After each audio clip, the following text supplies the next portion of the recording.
is game night. Ow! Hey, you ready for this? I got a new laptop. Actually new.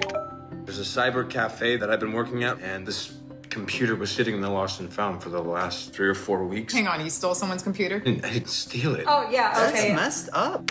Dude, this is dark web. What's dark web? Part of the internet where no one can track you. It's all about drugs, illegal IDs, even assassination for hire. Hey, yeah, the dark net is mostly about the bad guys. And this computer... Get out of there right now!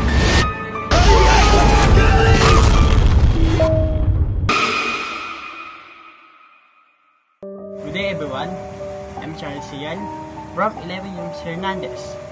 Today, we will topic about the movie Unfriended Dark Web. We will answering the question, introduction about the film, its trends discussed in the film, internet trends show in the film, lesson learned from the film. Introduction, title Unfriended Dark Web, director Stephen Soho, character Mathias Sobreign, Amaya, Damon, Serena, AJ, and Eri. Synopsis: the film centers on Mathias discovering a laptop that secretly connects him to the dark web, where anonymous users are involved in illegal and dangerous online activities. Let's discuss in the film. Yes, the film shows several trends such as video conferencing and online communication using chat apps, video call, and social media. File sharing, cloud storage, use of advanced computer system and online network, and internet threats shown in the film.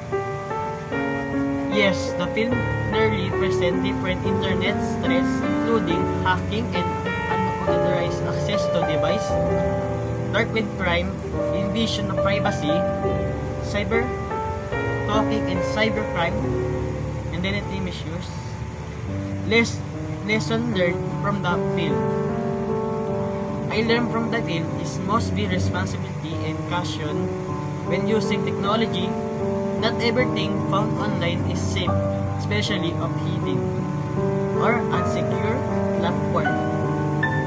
The movie teaches the importance of protecting personal data, avoiding suspicious files or devices, and being aware that action that online can have serious real-life consequences.